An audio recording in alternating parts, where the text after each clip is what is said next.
Tuwing linggo, sa labas ng simbahan, may batang nagtitinda ng kare-kare na may sariling listahan ng mga candidate para maging tatay. Si Andrew, matalino at makulit, ay hindi lang basta naghahanap ng ama, kundi ng isang perpektong taong babagay sa puso ng kanyang ina.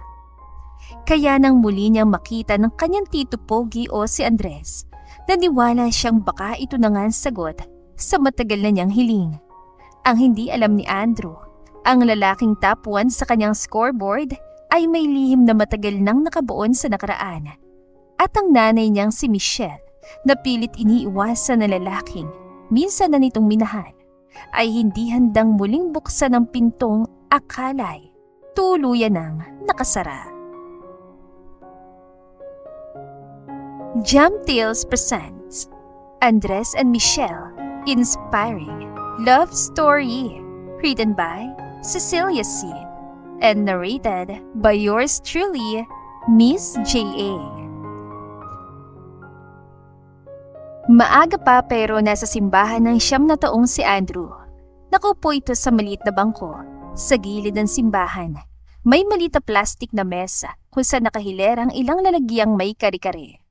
Nasa harapan nitong isang maliit na notebook na may nakasulat sa harap na Potential Tatay Scoreboard.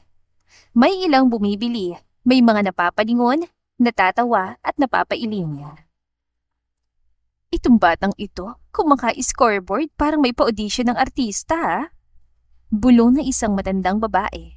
Pero si Andrew, hindi natinag dahil may misyon ito. Kinuha nito ang notebook at tinignan ang listahan ng mga pangalan na nasa loob. May check, may X, may stars, at may heart pa nga sa iba. "Kuya, bili ka na po!" Alok nito si isang lalaking dumaan. "Magkano naman yan, bata?" 75 pesos po, pero kung mabait kayo, may bonus points." "Bonus points?" "Opo, points para maging tatay ko." Nanlaki ang mga mata ng lalaki. "Ha? Relax lang po, wala naman pong pilitan." Dagdag nito na parang nag-aalok lang ng libreng sabaw. Umiling lang ang lalaki at natatawa habang paalis. "Loko tong batang to ah." Napasimangot si Andrew at agad na may sinulat sa notebook. "Kuya Blue Polo, tumawa pero hindi bumili. -1. Napabuntong hininga siya.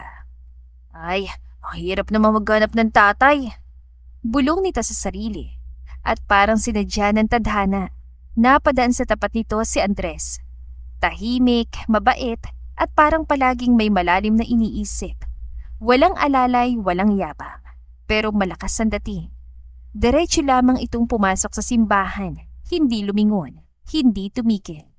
Pinanood lang ito ni Andrew at dahan-dahang kinuha ang ballpen at saka nagsulat. "Tito Pogi, guwapo, mukhang matalino, pending evaluation." Pagkatapos ng misa, inabangan agad ni Andrew si Andres. "Tito!" Napahinto si Andres at napatingin. Ngumiti si Andrew at tinuro ang tinda. "Baka gusto niyo ng kare-kare, luto po ng nanay ko." Masarap ba yan?" Napatingin ito sa mga nakalatag na lalagyang may lamang kare-kare. "Aba, syempre po, hindi po ako magtitinda ng hindi masarap. Tsaka luto po yan ng nanay ko, hindi po yan nagluluto ng hindi masarap." Napangiti ito. "Talaga lang ah, magkano ba yan?" 75 po, pero may evaluation po pagkatapos kumain." "Evaluation?" "Opo, para sa tatay position." Itinaas ni Andrew ang notebook. "Pero qualified lang po kayo kung wala pa po kayong asawa. Siyempre, may asawa na po ba kayo?" Wala." "Girlfriend po?" "Wala rin." "Ayun, sakto po, pwede po kayo mag-apply." Napailing na lang ang binata at natawa. Sige nga, bigyan mo ko ng isa." Mabilis na kumilos si Andrew. Kumuha ng isang lalagyan at inabot sa lalaki. "At dahil applicant na po kayo, may free taste. Tikman niyo po muna bago kayo i-grade." Kinuha naman ng binata ang inabot na platito ng bata. Tinikman nito yon at napapikit. Hindi nito maintindihan pero parang bigla itong may naalala. Isang bagay na pamilyar. "Wow, masarap nga." Bulong nito. "Sabi ko po sa inyo eh." Todo ngiting sabi ni Andrew na halatang proud na proud. Anong pangalan mo, iho? Andrew po. Sabi mo, nanay mo nagluto nito. Anong pangalan niya? Ay, secret po muna, Tito Pogi. Dapat ma-unlock mo muna yung level 2. Napatas ito ng kilay. May levels pa pala. Siyempre po, kasi hindi madaling maging tatay. Muling napailing ang binata. Tinitigan lang ito ni Andrew na para bang judge sa isang contest. Ilang sandali pa'y kinuha nito ang notebook at nagsulat doon. Tito Pogi, marunong ngumiti, hindi suplado, marunong mag-thank you, plus 6 points. So, anong score ko? Nasa top 3 po kayo. Ilan na ba yung nasa listahan mo? 1, 2, 3, 4. Bakit top 3 lang ako? Biro nito. Yung nag-top 1 po kasi, nakailang bili na po siya ng kare-kare. Tsaka minsan, 5 pa po yung binibili niya. Yung top 2 naman po, malaking magbigay ng tip. So kapag marami akong binili at malaki ang binigay kong tip, pwede ako mag-top 1? Aba, pwede po. Tumayo ito at kinuha ang binili. Sige, babalik ako sa susunod na linggo Okay po. At muli ito nagsulat. Committed, plus 5. Sanay na si Michelle na gumising ng maaga para magluto ng ititindang kare-kare sa palengke. Hindi dahil gusto niya, kundi dahil kailangan.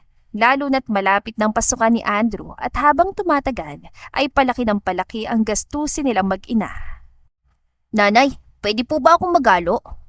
Tanong ni Andrew habang nakatayo sa tabi niya, pilit tinitignan ng kawali. Hindi anak, baka mapasok ka masyado mainit. Marunong naman po ako, tsaka mag-iingat ako, nanay. Ay sige, mamaya kapag malapit na maluto. Sige po! Napangiti na lang si Michelle at tinapunan ng tingin ng anak na abala na sa pagliligpit ng kalat sa mesa. Maliit lang ang bahay nila. Isang kwarto, sala na parang kusina na rin. May lumang electric fan na umiingay tuwing umiikot. Simple lang pero malinis, maayos, masaya. Nanay! Biglang sabi ni Andres habang nakatingin sa kawali. Bumalik si Tito Pogi. Sinong Tito Pogi? Yung lagi ko pong kinukwento sa inyo, Nay. Saglit na napaisip si Michelle. Yung suki mo sa simbahan? Opo, yung sinasabi kong Tito Pogi. Tahimik lang po siya. Hindi kagaya na ibang mga tito na maingay tsaka pumayabang. At hindi po siya kuripot. Napataas ng kilay si Michelle. Aba, talagang importante sa yung hindi kuripot Siyempre po, kasi kung kuripot siya, minus points po agad. Natawa na mahina si Michelle. At may point system ka talaga? Opo, nanay, siyempre, dapat lang kasi ayoko ng tatay na pipitsugin. Diyos ko naman anak, saan mo ba napupulot yung mga ganyang term? Sa mga kaklase ko po. Natatawa nitong sabi. Pero nanay, ito nga po palang si Tito Pogi. Top 1 na siya ngayon. Top 1? Saan? Sa tatay ranking po. Hindi lamang yon ang unang beses na nabanggit ni Andrew ang tungkol sa paghahanap nito ng tatay. Anak, hindi ba sabi ko sa'yo, hindi laro yan. Hindi ka basta-basta. Hindi naman po ako naglalaro Seryoso pong paghahanap ko. Napabuntong hininga na lang si Michelle. Ano bang pangalan niyang Tito Pogi na yan? Nanay, secret po muna. Dapat ma-unlock muna level 2. Ay sus, may levels pa? Opo, hindi pwedeng basta-basta. Kailangan po makilala niya kayo ng personal. Ganun ba yun? Natatawa niyang tanong habang naghahalo ng niluluto. Opo, kasi kayo yung final boss. Final boss? Basta, yun ang tawag sa huling nakakalaban sa games, Nay. At kapag nalampasan ng final boss, siya ang winner. Para seryoso ka talaga dyan, anak Opo, kailangan po kasi panghabang buhay na posisyon ng pagiging tatay, di ba po? Natahimik siya saglit. Pero Andrew, okay lang naman tayo kahit wala, di ba? Opo. Mahinang tugon ng bata. Pero wala naman pong mawawala kung subukan ko maghanap, di ba po? Ay nako, ito talagang anak ko. Hindi ko matalo-talo sa usapan. Okay, sige, pagbibigyan kita. Gumiti si Andrew. Salamat nanay, kasi feeling ko talaga pasado siya Ganun ba? Paano mo naman nasabi?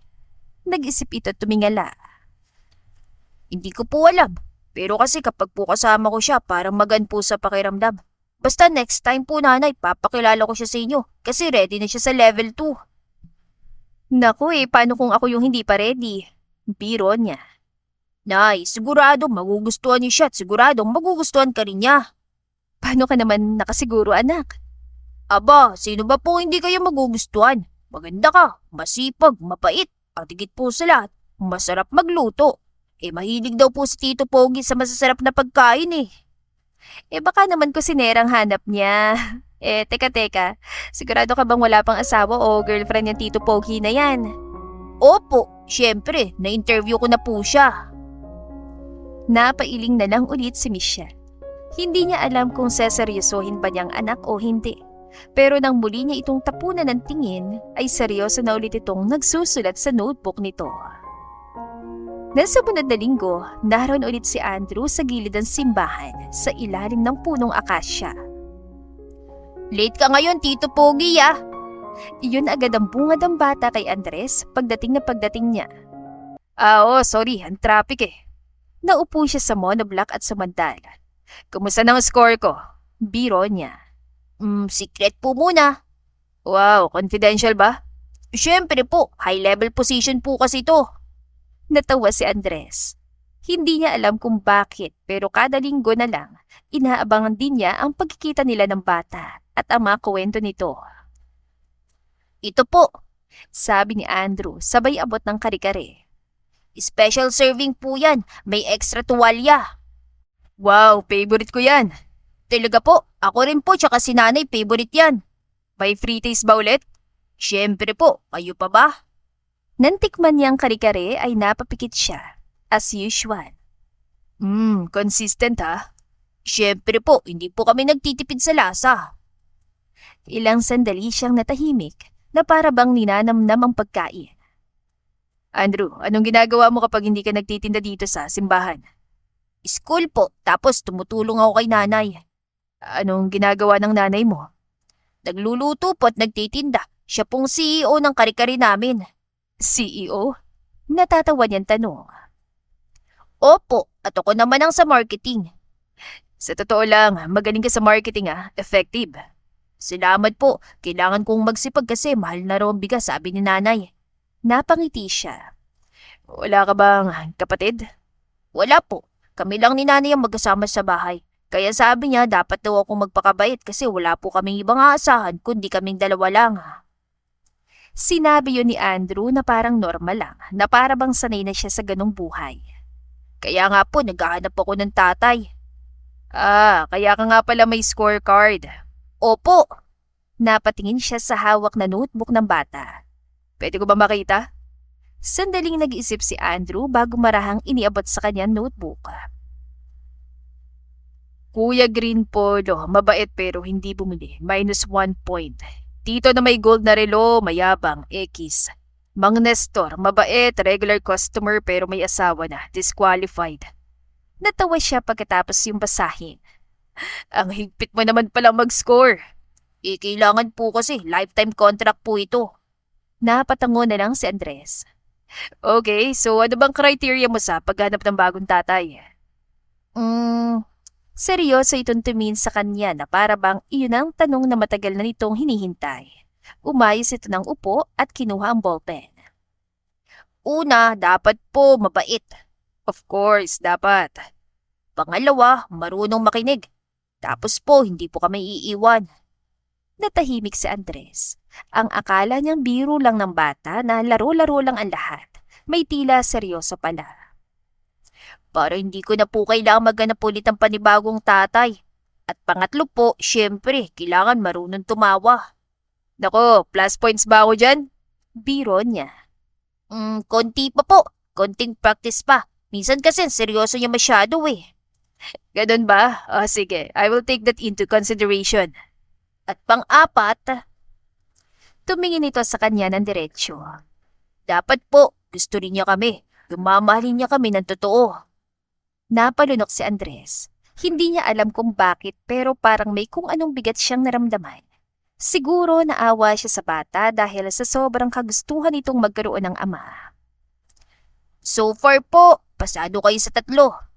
3 lang? Bakit? Anong kulang? Hindi ko pa po alam kung gusto nyo kami eh. Napahinto siya at pagkatapos ay napangiti. Okay ka naman, magkaibigan na nga tayo, di ba?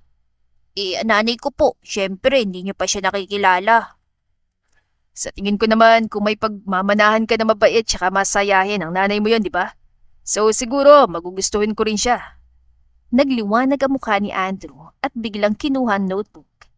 Tito Pogi, likes us, plus 15 points. Wow, ang taas na ng points ko ah. Kayo po top 1 na kayo sa listahan ko, Tito Pogi. Masigla nitong dagdag. Ready na po ba kayo sa level 2? Ano nga ba uli ang level 2? Meet the final boss po, si Nanay. Final boss talaga ha? Opo, siya po kasi talagang huling magdidesisyon kung qualified kayo na maging tatay ko. Okay. Pero ngayon po, interview muna tayo. Teka, akala ko ba pasado na ako sa initial screening? Final interview na po ito.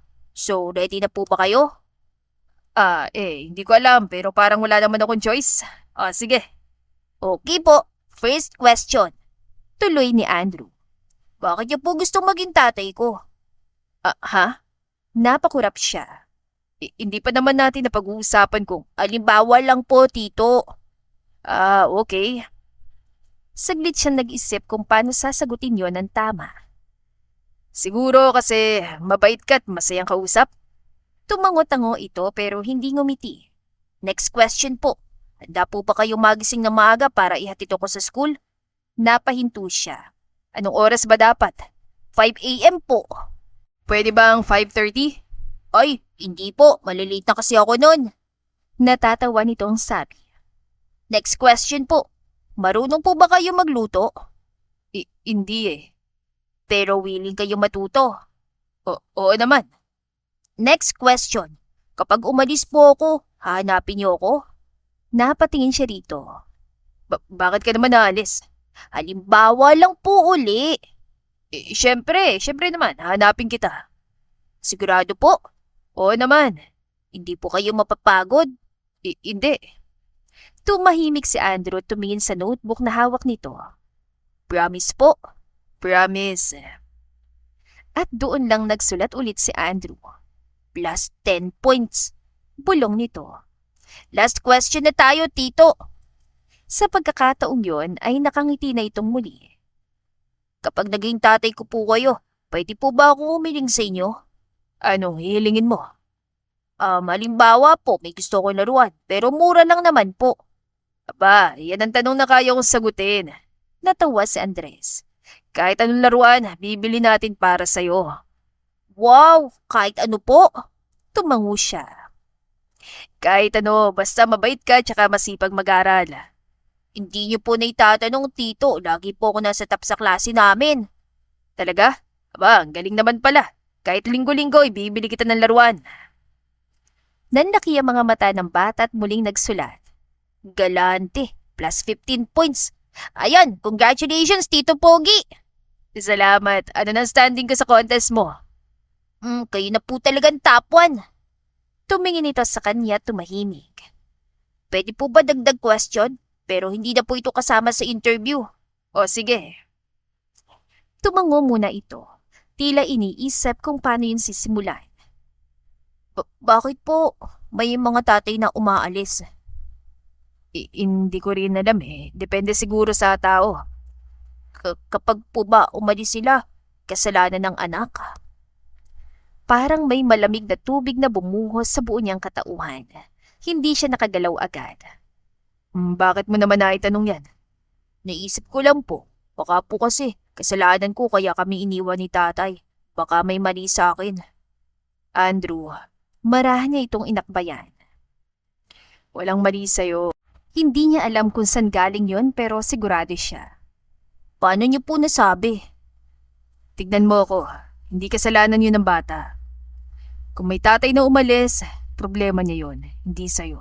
Kaya huwag mong iisipin na ikaw ang problema ha? At lalong hindi ikaw ang dahilan kung bakit siya umalis.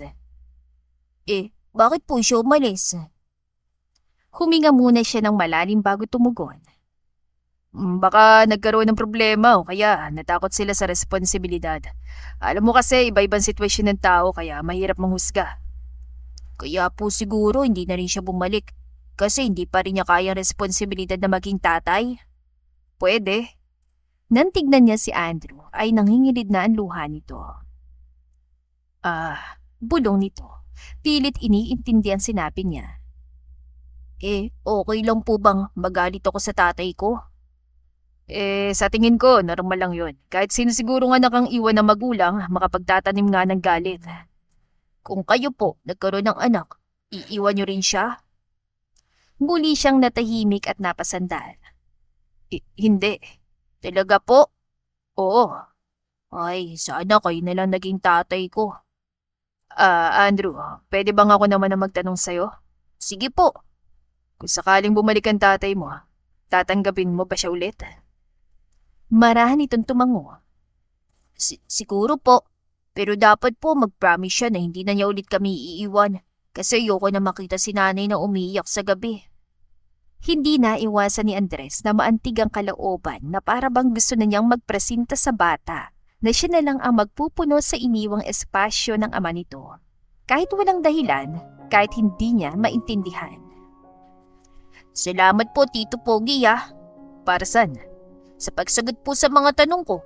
Sa totoo lang po, kayo lang naglaan ng oras para sa interview ko po Kaya may plus points po kayo. Napangiti siya. So, wala na akong kalaban? Wala na, Tito. Kayo lang consistent Tito? Oh? Okay lang po kahit hindi kayo maging tatay ko. Bumalik lang po kayo, tsaka bumili pa rin kayo ng kari-kari namin ni nanay. Seryoso nitong sabi. Oo naman, babalik ako. Malaki ang pagkakangiti ni Andrew. At sa gilid ng simbahan, may isang batang nagkaroon ng pag-asa at may isang lalaki na unti-unting nagiging tahanan ng isang batang matagal nang naghihintay. Nang sumunod na linggo, hindi alam ni Michelle kung paano aatras sa plano ng anak. Nay, bilisan po natin, baka mali tayo!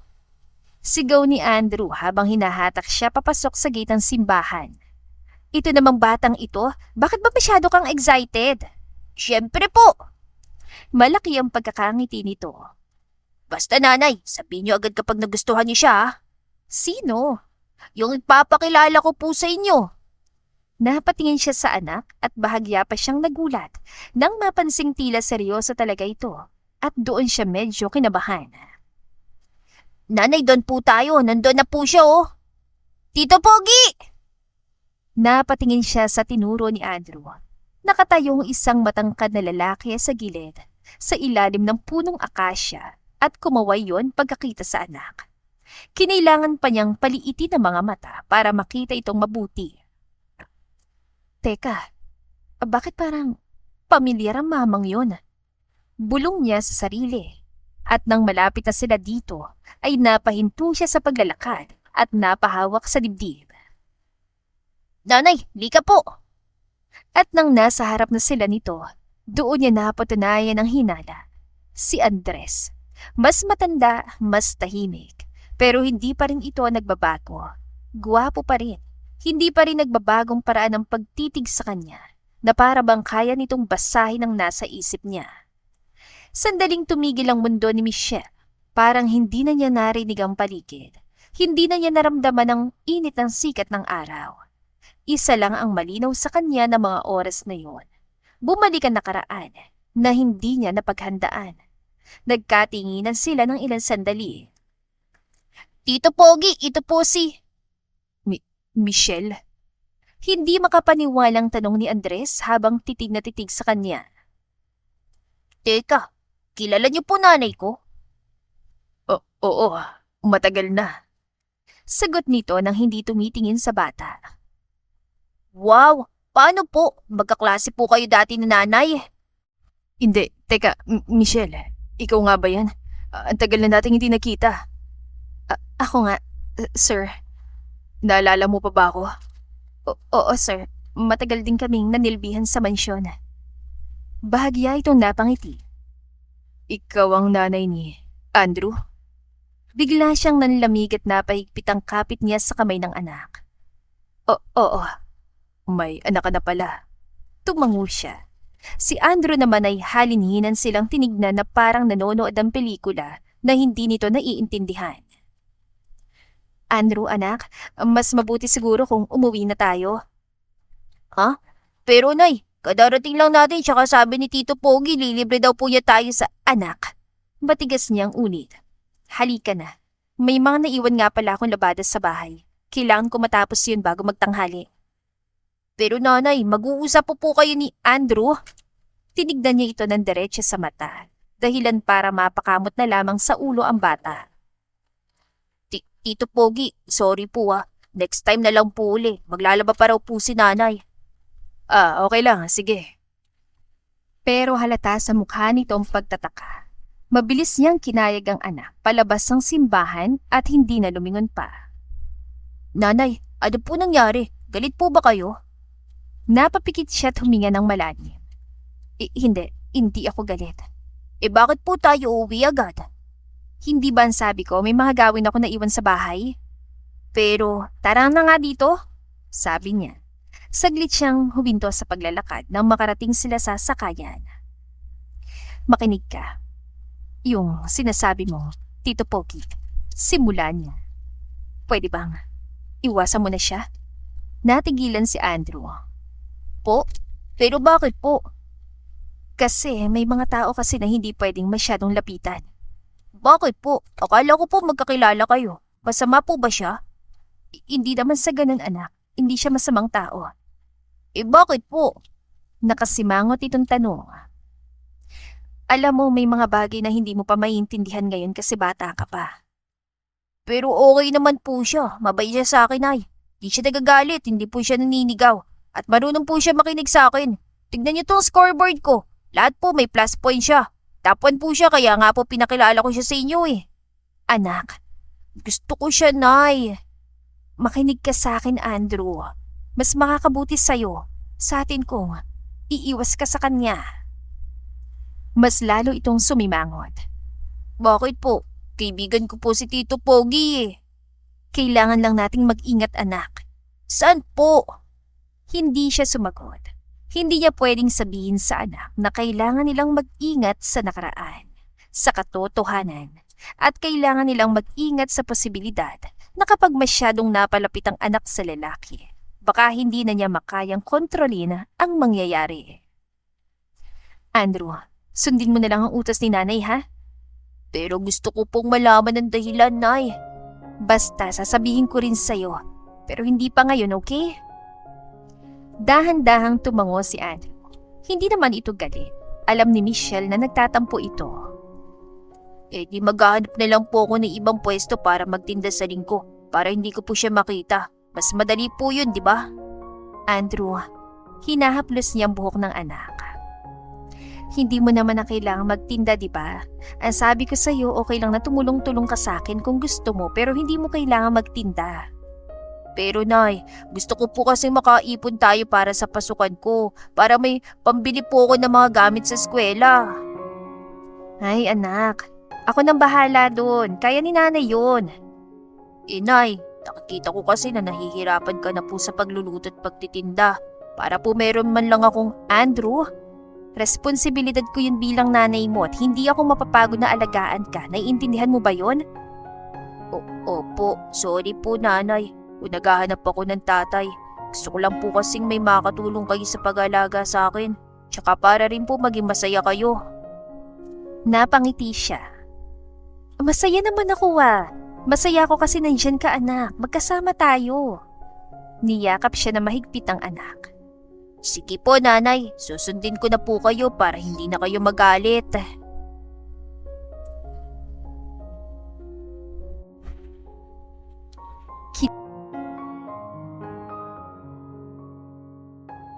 Hello, madlang listeners. Miss J.A. here. Kumustahin ko lang po ang pakikinig nyo sa kwento natin ngayong araw na ito. Nagustuhan niyo po ba? Huwag kalimutan na i-comment ang inyong salubin o damdamin sa kwento ngayong araw na ito. Sa tingin niyo po ba, may laban bang napupusuan ni Andrew para sa puso ng kanyang ina? Malalaman natin ang kasagutan sa pagpapatuloy ng ating kwento. Pero syempre, bago po yun, mag-shoutout po muna tayo. Shoutout po kina Dangsky of Taiwan, Margarita Tebes, Madeline Tagle, Abril 23, at Margie Flores. Sa mga gusto pong ma-shoutout sa susunod, huwag niyo pong kalimutan na i-comment ito at maging ang inyong address sa ating comment section. Maraming salamat po! Kinabukasan, kahit nasa opisina ay malayo doon ang isip ni Andres. Napabuntong hininga siya pag-alis ng kanyang assistant. Ganoon na lang palagi, araw-araw paulit-ulit. Meetings, numbers, decisions. Noong nasa Amerika pa siya, ganoon din dito. At pagbalik niya sa Pilipinas, ganoon pa rin. Ang pinagkaiba lang, ngayon, mas malapit na siya sa bahay na matagal niyang iniwan. Pero hindi ibig sabihin ay malapit na rin siya sa mga tao doon. Malapit nang mag-alas 10 nang makauwi siya sa mansyon ng gabing yun. Bumungad agad sa kanyang ama. Hawak-hawak ang baston nito kahit na nakaupo. Mukhang pagod na pagod ka, anak. Long day pa. Sagot niya sabay hubad ng blazer. Hindi ka pa ba nasasanay? Hindi pa po. Napangiti ang ama. At least ngayon, madalas ka na nakakauwi. Akala ko sa opisina ka na nakatira eh. Masyado lang busy sa opisina pa. Busy ka na noon ha? Busy ka pa rin ngayon. May punto ang ama pero hindi na niya yon pinatulan pa. Umupo siya sa sofa na nasa harap nito at inabot ang baso ng tubig sa mesa. Kumusta naman kayo ngayon? Eto, buhay pa. Biro ng matandang Andres. Pa, ano bang gusto mong marinig? Okay ako at mas okay na kasi nandito ka na. Iyon ang dahilan kung bakit siya nagpasyang bumalik. Hindi ang negosyo, hindi ang mansyon, kundi ang kanyang ama. Matagal ka nang dapat bumalik, iho. Alam niyo namang hindi ko basta-basta maiiwan ang negosyo natin sa States at... Anak! Sabay na napalingon na mag-ama. Si Doña Esmeralda na ayos pa rin ang itsura kahit nasa bahay. Dumating ka na pala pero late ka na naman ha. Hindi ka na naman namin nakasali sa dinner. Sorry man, katatapos lang ng meeting. Lagi na lang kayong may meeting. Komento ng ina sabay tabi sa kanya sa sofa. Hindi ka ba napapagod sa ganyang buhay? Hindi ko po alam. Napataas ang kilay niya. Hindi mo alam? Sanay na siguro ako sa ganitong buhay. Sanay o wala ka na ng choice? Hindi na lamang siya sumagot dahil alam niyang hahaba lang ang usapan nilang yon. Siya nga pala. May mga kailangan tayong pag-usapan tungkol sa expansion ng negosyo, iyo. Yung lupa sa kabilang bayan. Pa, pwede po bang bukas na lang? Napatingin si Don Andres sa asawa at balik sa kanya. May problema ba, anak? Mukhang may bumabagabag sa iyo ah. Wala naman pa. Marahan niyang inilapag ang baso sa mesa matapos ubusin ang laman niyon. By the way, Pama, naalala niyo po ba yung dati nating kasambahay? Yung magaling magluto? Napaisip ang matanda. Marami na tayo naging kasambahay, Andres. Yung magina po, si Manang... Oo, si Manang Lucia. Naalala niyo? Oo naman. Sagot nandun. Masayahin at masarap magluto. Tsaka mabait yung anak niya. Masipag at magalang. Tinutulungan pa nga ako nun sa Ardin. Ano nga bang pangalan ng batang yon? Napangiti si Andres. Michelle po. Napatingin sa kanyang ina. Bakit mo biglang nabanggit ang tungkol sa kanila, iho? Nakita ko po siya nung isang araw sa simbahan. Kapwa napatingin sa kanyang mga magulang. May anak na pala siya. Abay, bakit parang gulat na gulat ka? Hindi ko lang po inaasahan, ma. Bigla na lang siya nawala nun, di ba? Umalis silang mag-ina.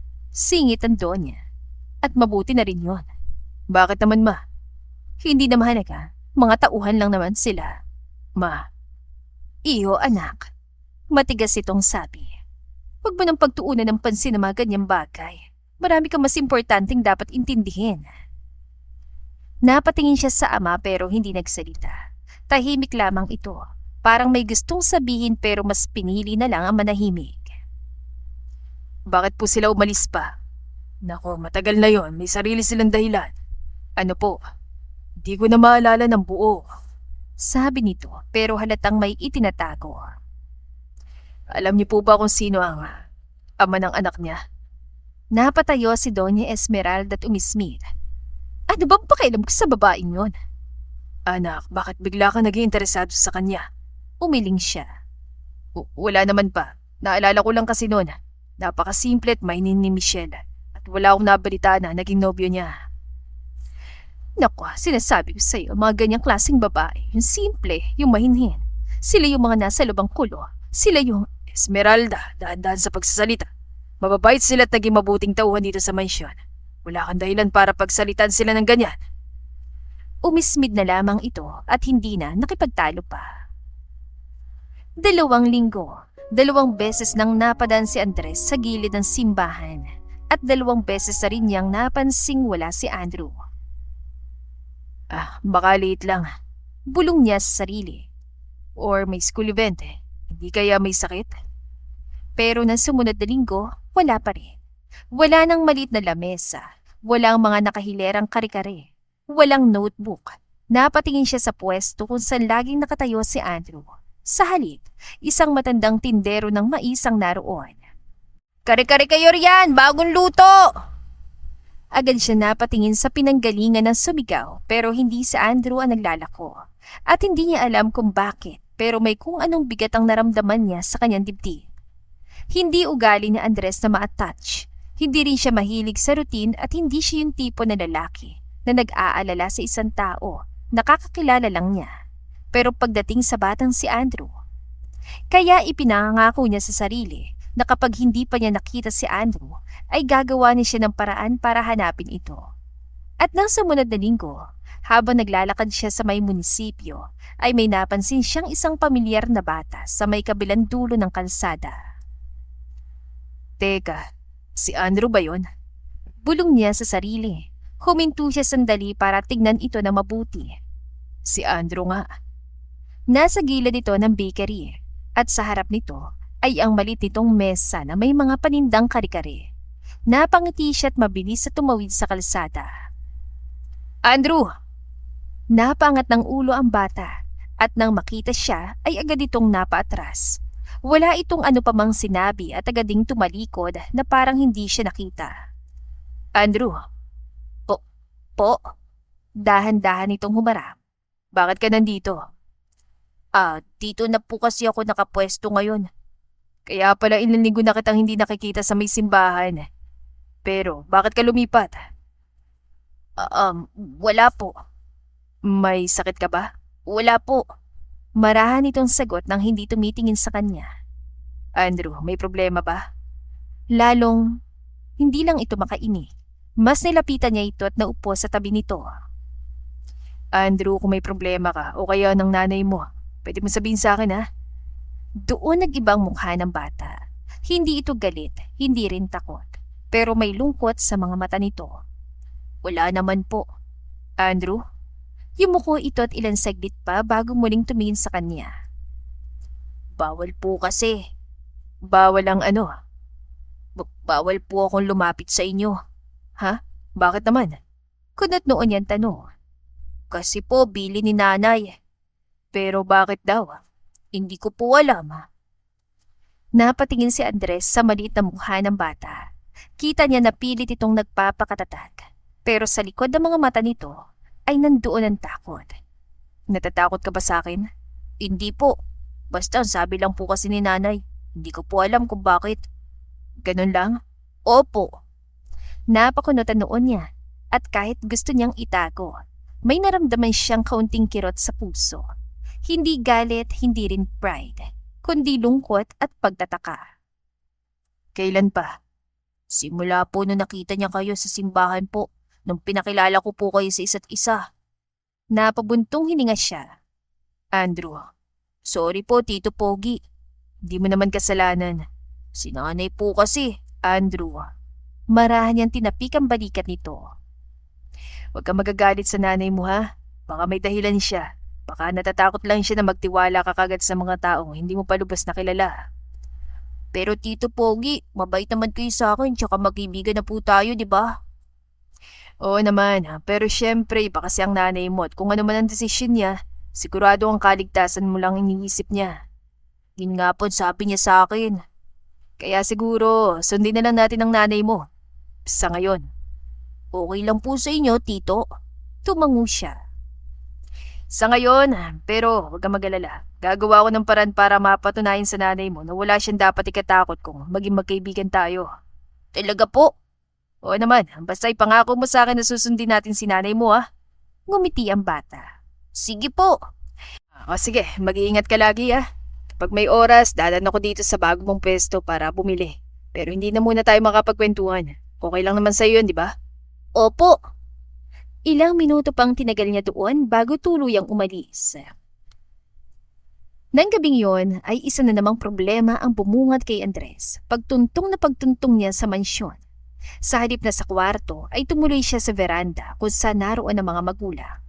At tulad ng inaasahan, ang nakasimangot na mukha ng ina ang bumungad sa kanya. Wala na tayong kusinera. Banggit ng ina. Hindi ko gustong pagkain kanina, walang lasa. Pagtsigaan nyo na lang muna ma. Temporary lang naman hanggat wala pa tayo nahanap na kapalit. Ayoko ng temporary sa mansyon, Andres. Kailangan natin yung maasahan. Yung marunong talaga. Ma, tatawag ako sa agency. Magpapadala ako ng mga pwedeng mag-apply bukas. Pero samantala, si Kuya Roger muna magluluto. Pero ang diet ng papa mo, paano? Hindi pwedeng basta-bastang pagkain sa papa mo, alam mo naman. Kaya kailangan nating makahanap agad ng maayos. Yung marunong talaga magluto't yung masunurin. Napatingin si Andres sa malawak nilang hardin.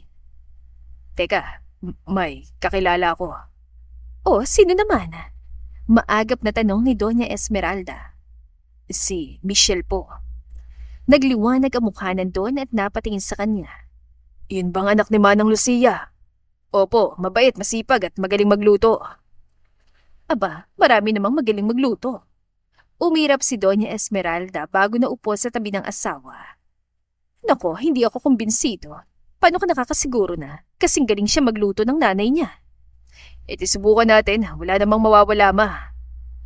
May punto ang anak mo, Esme. Papuntay mo siya dito, Andres, nang malaman natin kung kasing husay nga siya ng kanyang ina. Fine, fine. Pero ako pa rin na magpapasya kung pasado siya maging bagong kusinera natin. Of course, ma. Kaya hindi na nag-aksaya ng oras si Andres at pinuntahan niyang muli ang bagong pwesto ni Andrew kahit pa nga hindi siya sigurado kung naroon ang bata.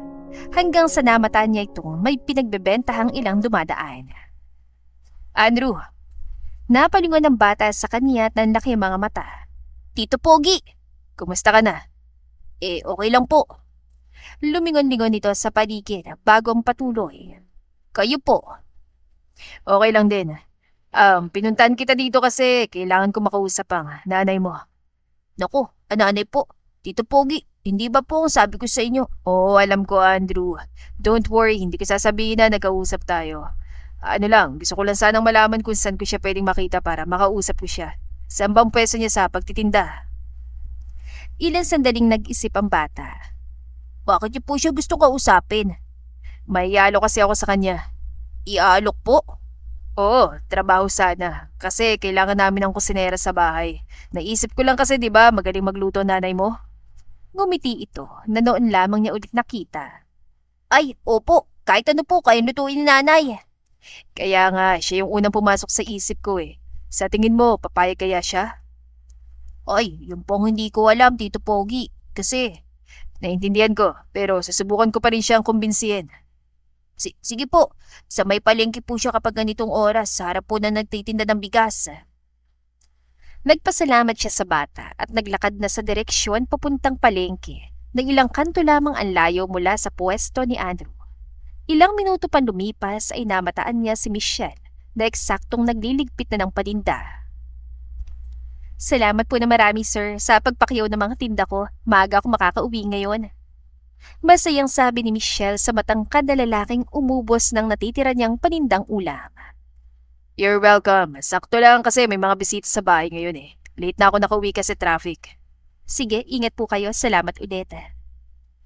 Mabuti na lang at maagang naubos ang paninda niya dahil nakapangako siya sa anak na tuturuan niya itong magluto ng turon dahil gusto raw nitong dagdagan ng paninda bukod sa kare-kare. Kaya laking pasalamat talaga niya sa Diyos at binigyan siya ng anak na tulad ni Andrew. Napakabait na bata at responsable na sa napakamurang edad. Hi. Mabilis na nag-angat ng tingin si Michelle at literal na napanganga nang makita kung sino yon. Formal na formal si Andres sa suot itong polo at sa unang tingin pa lang ay masasabi hindi ito bagay sa lugar na yon. Anong ginagawa niyo rito? Napatingin si Andres sa kanya.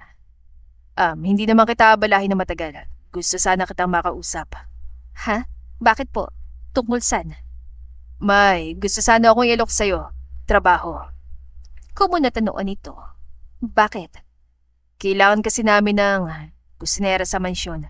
Kahit sana pansamantala lang hanggat naghahanap kami ng pamalit. Kusinera? Sa mansyon? Umiwas siya ng tingin at inabala ang sarili sa pag-aayos ng gamit. Bakit po ako? Pamilyar na kasi si Pa sa pagluluto mo. Sa inyo ni Manang Lucia, nanay mo. Isa pa, istrikto na kasi ang diet ni Papa simula nang magkasakit siya kaya kailangan niya na mahusay na magluluto sana para sa kanya. Doon siya muling napataas ng tingin. May sakit si Don Andres? May himig pag-alala niyang tanong. Sa puso at diabetes, kailangang bantayan ang kinakain. Medyo may katigasan pa naman ang ulo nun. Oo, naalala niya noon pa man. Pero sa buong angka ng Arellano, si Don Andres ang pinakamabait sa kanya, kaya ngayong nalaman niyang may sakit ito, ay hindi niya maiwasang mag-alala. So, pwede ba? Pasensya na po. Maghanap na lang siguro kayo ng iba, sir. Bakit? Marami naman pong iba na mas magaling sa akin magluto. Pero kasi, gamay mo na ang mansyon. Kilala ka na ni Papa. Ang kailangan namin hindi lang mahusay magluto kundi yung mapagkakatiwalaan din. Hindi ko po kailangan ng trabaho. May trabaho na po ako. Pero kahit pandagdag lang sa kita mo, sabi ni Andrew. Ano sabi ni Andrew? Matigas niyang tanong. Nagkakausap kayo ng anak ko? Hindi. Nabanggit niya sa akin noon pa. Anong sinabi niya? Bahagya itong napailing. May pagsisisi sa mukha. Pasensya na, sir. Hindi ko matatanggap ang alok niyo. Hindi mo man lamang ba pag-iisipan? Hindi na kailangan. Michelle, may problema ka ba sa akin? Po? Para kasing umiiwas ka sa akin parang galit ka. Umiling siya dahil paano niya sasabihin na oo. May problema siya dahil hindi naman yun kasalanan ni Andres para maintindihan yon. Sige, mauna na ako. Pero kung sakaling magbagong isip mo. Hindi na nito yon dinugtungan. Tumango na lang siya ng bahagya.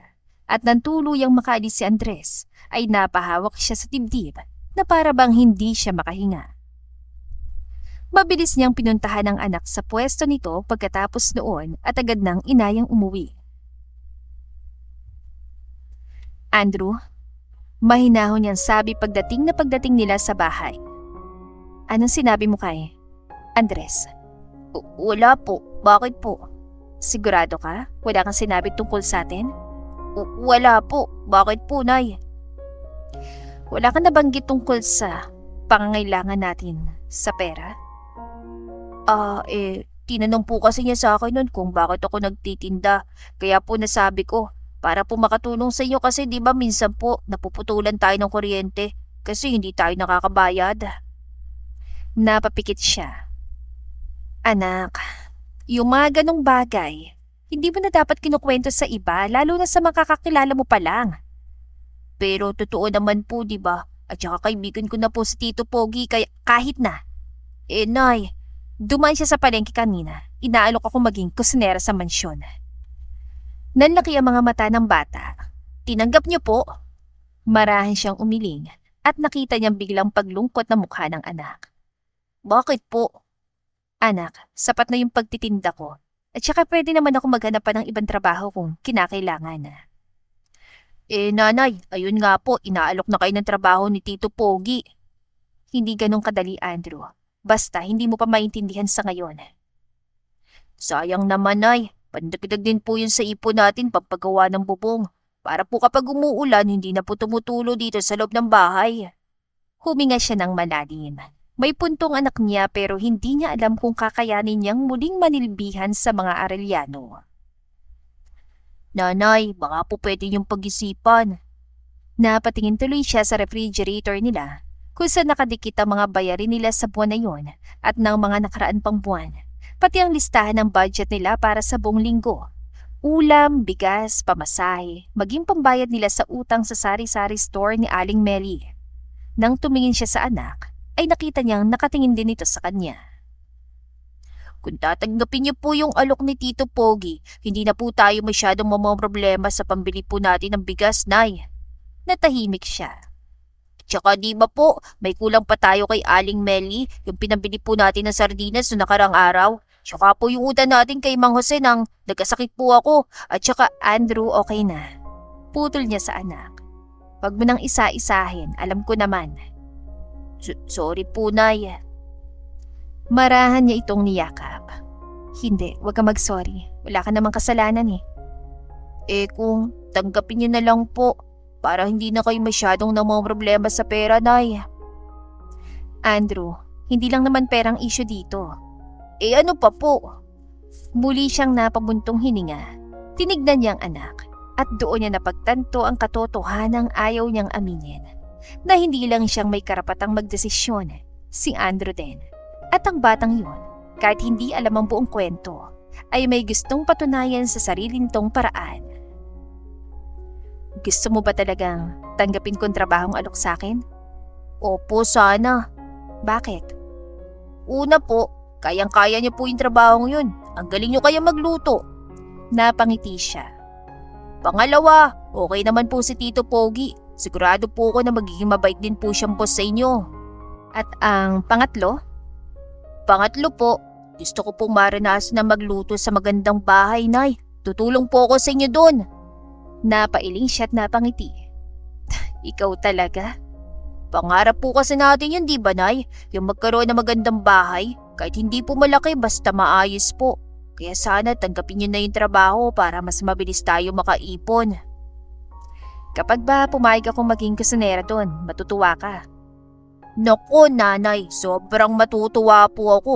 Kahit ako na po yung bahala sa mga gawain dito sa bahay kapag nagluluto kayo doon. Ay, ang bait talaga ng anak ko. Makulit pero mabait. Ginulo-gulo niya ang buhok nito at hinalikan sa pisngi. Sige anak, hindi ko pa sinasabing pumapayag ako ha.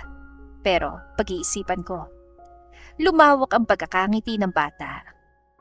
Ang galing mo kasing mangulit eh. Mas lumapit sa kanya si Andrew at yumakap sa kanya na mahigpit. Salamat, Nanay. Hoy, hindi ko pa sinasabing tinatanggap ko ha. Pero may chance na po, di ba? Kapag ba tinanggap ko, hindi mo na ako kukulitin? Kukulitin pa rin po, pero mas magiging good boy na po ako. Nakangiti nitong sabi sabay kindad. Ikaw talaga, ang galing mong magpakyut ano? Siyempre po, mana po ako sa inyo eh. Kung alam lang ni Andrew, mas mana ito sa ama kaysa sa kanya. Sige, susubukan natin ha? Talaga po? Pero may kondisyon. Ano po yun, Nanay? Hindi mo na ako kukulitin tungkol sa score niya dun sa notebook mo. Napangiwi ang bata. Ay! At kapag sinama kita sa mansyon, huwag kang malikot ha? At huwag kang madaldal. Promise po! Itinaas pa ni Andrew ang kanang kamay para manumpa. Excited na po ako, Nanay! Nang gabing yon ay hirap dapuan ng antok si Michelle. Nakahiga siyang katabi ang anak pero dilat siya. Nakatitig lamang sa butas-butas na bubong. Iniisip ang pagbabalik niya sa mansyon ng mga Arellano at ang muli nilang pagkikita ni Andres. Maaga pa lang ay umalis na si Michelle. Nag-iwan lang siya ng almusal para sa anak at isang sulat na inipit niya sa pinggan nito. Anak, pupunta lang si Nanay sa mansyon. Kumain ka ng almusal at dito ka lang muna sa bahay. Babalik din ako mamaya. Pagdating niya sa mansyon, ay tila bumalik siya sa nakaraan. Walang nagbago doon, maliban na lang sa naglakihang mga tanim na puno at mga halaman. Naaalala niya, doon siya tumatakbo noon. Doon siya nagtatago kapag pinapagalitan ng kanyang ina. Doon din siya natutong unang magluto, hindi dahil gusto niya, kundi dahil kailangan. At doon din nagsimula ang lahat. Magandang umaga po. Ako po yung mag-a-apply na bagong kusinera. Bungad niya sa gwardyang nasa harap ng gate. Kayo po ba? Sige po, pumasok na kayo. Ibinili na kayo sa akin. Pagpasok niya sa loob ay agad siyang sinalubong ng isa sa mga staff doon. Magandang umaga, ako si Lisa, isa sa mga kasambahay dito. Magalang nitong sabi. Hinihintay na kayo nila madam sa dining hall. Salamat. At doon nga sa dining hall ay naabutan niya ang pamilya Arellano. Nasa dulo ng mesa si Don Andres. May hawak na tasa ng kape. Seryoso ito sa binabasang dyaryo pero agad na napangiti na makita siya. Samantalang nasa kabilang dulo naman si Doña Esmeralda na napakaganda sa suot na mamahaling bestida. Agad itong tumayo at lumapit sa kanya. Dumating ka rin. Malamig nitong bati. Kasing lamig na mga mata nito habang nakatitig sa kanya. Good morning po, madam. Pinagmasdan siya nito mula ulo hanggang paa. Matagal kang nawala ah. Opo. Bakit ka bumalik? Esme. Oh, bakit? Nagtatanong lang naman ako, Andres. Wala naman ako masamang hangarin. Napailing na lang Anton samantalang muling bumaling sa kanyang donya. Ang balita ko, may anak ka na. Opo. Single mother? Napaangat siya ng tingin. Opo.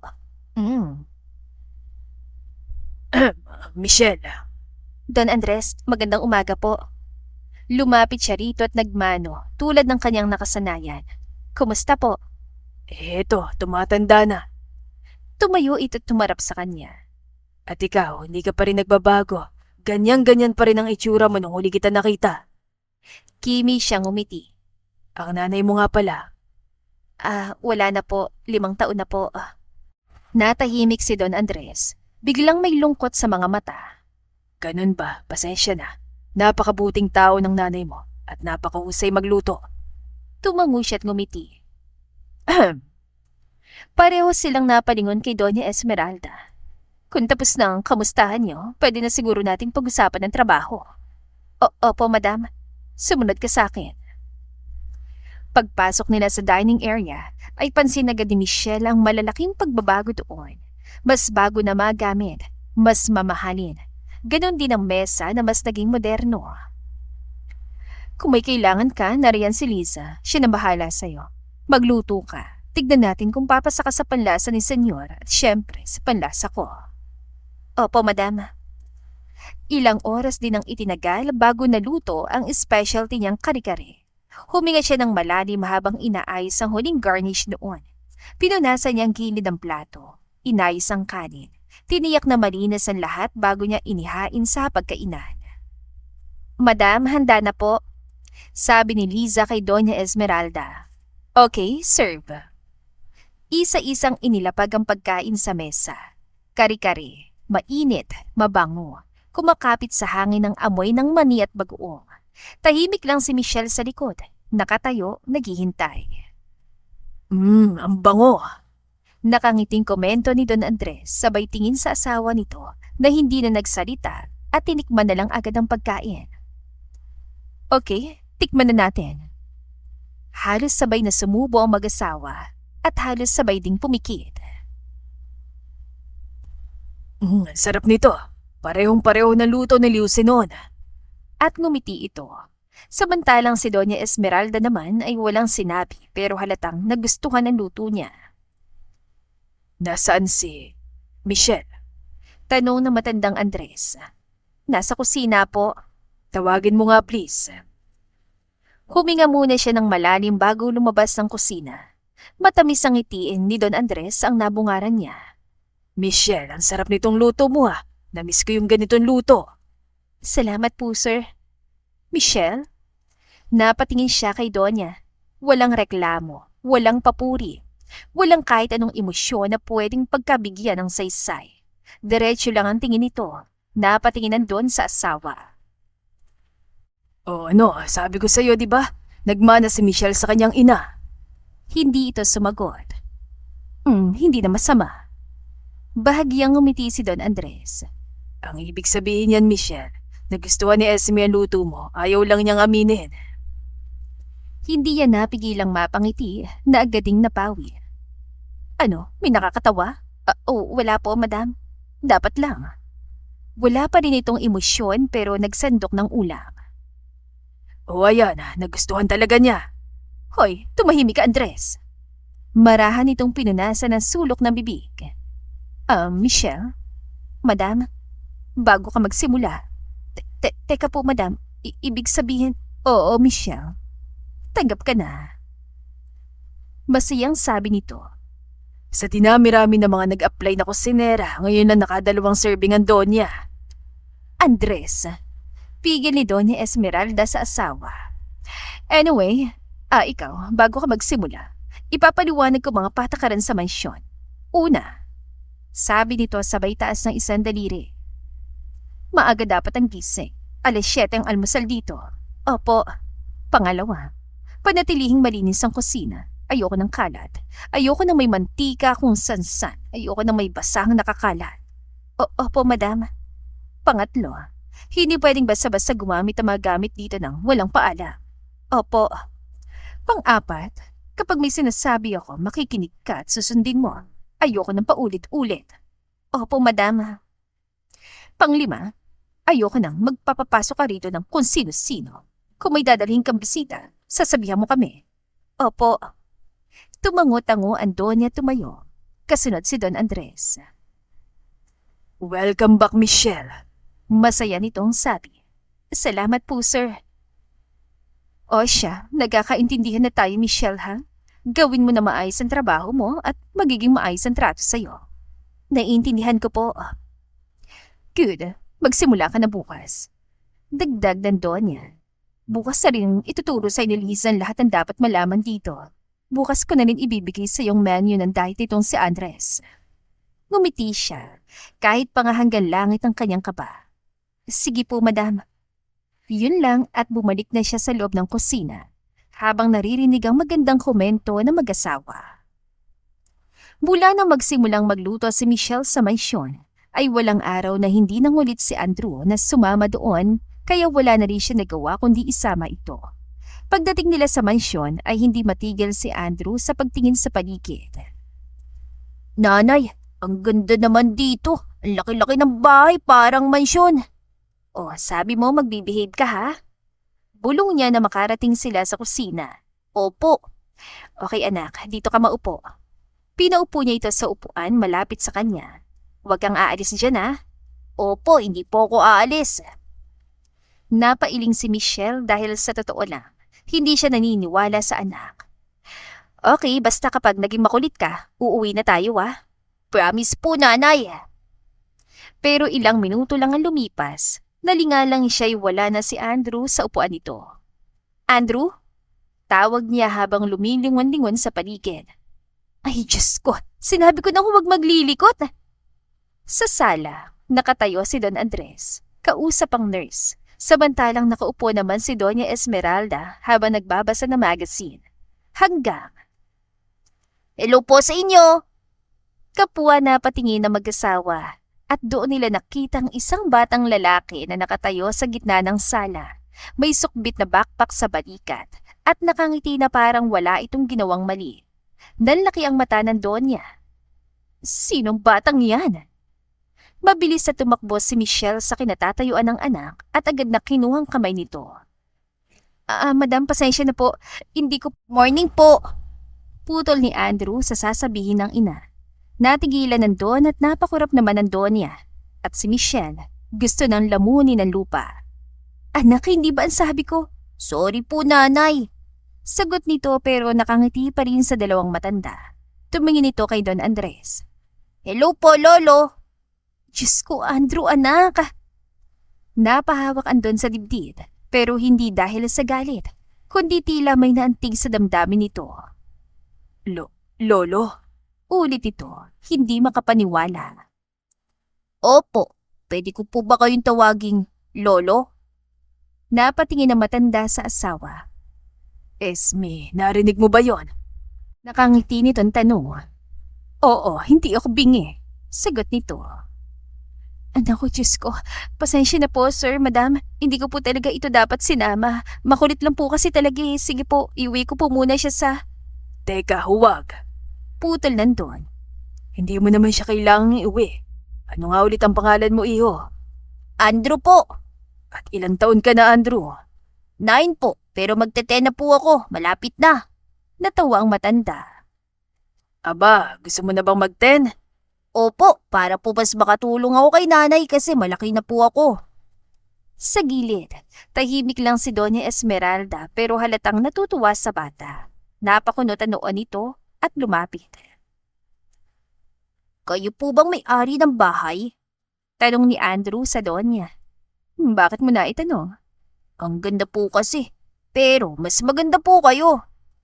Saglit na natahimik ang lahat at biglang napalingonan doon sa asawa.